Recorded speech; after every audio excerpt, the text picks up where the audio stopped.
Hey, what's up? This is Ricardo, and in this video I'll show you how to remove the DC jack from a Dell Inspiron 13 version 7380.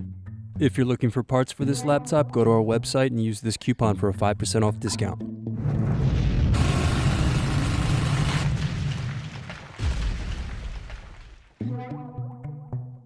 Unscrew and remove bottom base.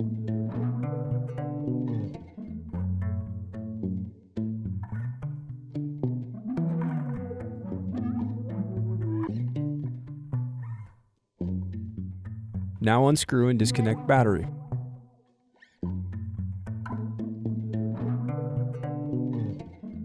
Now unscrew and disconnect DC jack.